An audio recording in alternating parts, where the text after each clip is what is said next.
Jizzin' bros and non-binary hoes. What up? It's me, Ash, back with another shitty video. Once again, today's topic, anime boys. More specifically, gay anime boys. If you haven't seen Sk8 the Infinity, I highly recommend it. It is one of my favorite animes I've ever watched so far. You know, the power of friendship and perseverance and love and never giving up and following your dreams. And there's also some skateboarding, I guess. Sk8 the Infinity is also probably one of the gayest animes I've watched in a while. Today I thought it would be super fun to rank the Sk8 the Infinity characters from straightest to gayest. Disclaimer, the show, when I say is like the gayest one I've ever watched, I'm not exaggerating. It's like one straight person on this list. But you know, I had to work with what I had to work with. So we're just gonna get going with that. So the straightest person is Langa's mom, just simply because I don't really have any other reason to believe otherwise. She had a husband, she had Langa, and then that's really all we know about her. But so she's the straightest. Number 10, Manager Oka. He, again, we don't have a reason to believe that he is anything but straight. You know, he was talking about that girl he liked in the first episode, but he did get really excited when Shadow gave him those flowers. So that's all I'm gonna say about that. And coming in hot at number 9, we got Shadow. Yeah, he's a major simp for his manager, lady boss person at the flower shop. He would die for her, and like attempted to in that one episode. That being said, Shadow does spend his evenings skateboarding with full glam rock face paint, tight leather pants, and you know, he has a tongue piercing. That's all I'm gonna say about that.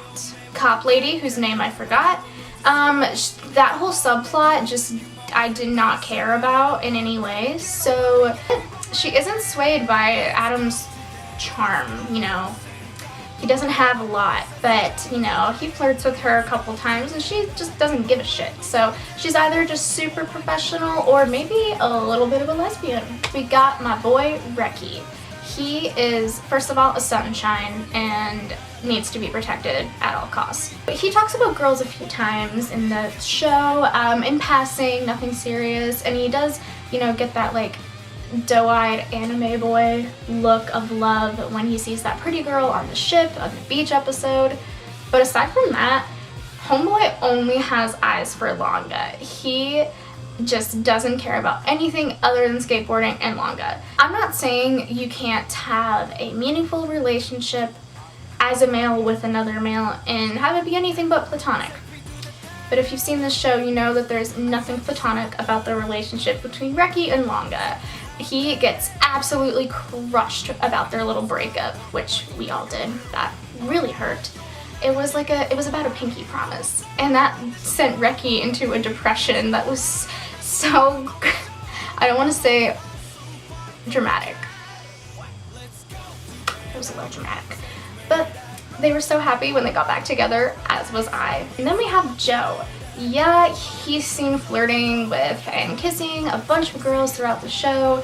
Good for him. But that also doesn't change the fact that he is blowing cherry blossoms back out every night. So we stand a bisexual king. And then number 5, we have Mia. I wasn't quite sure where to put Mia on this list because he is like 13. It felt kind of weird just overanalyzing his sexuality. That being said, he dresses like a fucking cat.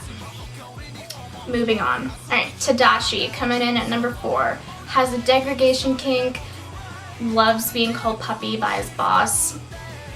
Need I say more?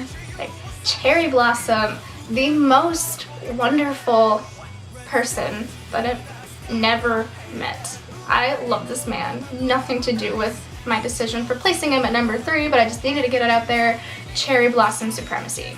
Not only is he outwardly feminine and traditional, he likes pretty things, and again, I'm not trying to say you can't be straight and like all those things. And he has this huge fan club where it's made up of all mostly women, and he has absolutely zero interest in them. I don't think he, on screen anyway, I don't think we ever see him interact with any female at all, ever. It's just, he loves Joe. Also, he wears socks with sandals. Alright, and then Our sweet precious little Canadian boy coming in at number 2. If it weren't for his mother, I don't think he'd even know what a woman looks like. He is a one-track mind kind of boy, and that one track is just red hair, skateboard, and poutine. He's a simple man. I love him. He's objectively the most beautiful boy from any anime. And that has nothing to do with anything. I just wanted to remind everybody that Langa is beautiful. What's the best way to talk to a girl here? Yeah. Just ask her some questions, you know? Like, hey girl, are you hungry? Huh? So we made it through the list. We're coming down to the number 1 spot. The gayest person in Skate the Infinity is Adam. Yeah, I know, boo! He sucks, he really does. He's the worst. I don't think he has any redeemable qualities. But I don't think I really even need to explain why he's number 1. If you've seen the show, it's pretty obvious. That man spends way too much time hanging out with little boys at skate parks. And he needs to keep his hands to himself and stop referring to himself as daddy. He's extra, he's flamboyant, he wears an evil skate cape and has his hair spiked up with probably irreparable amounts of hair gel. Adam's number 1 in terms of gayest of the show. He's number like 87 in terms of likable characters in anime. We got through the list. This was super rushed and super weird, but thanks for watching. I've been doing other shit with my life. I don't even want to get into it, and you guys probably don't want me to get into it either. So yeah, thanks for watching this dumpster fire of a video where I overanalyze fictional boys and their sexualities. Catch you on the flippity flip.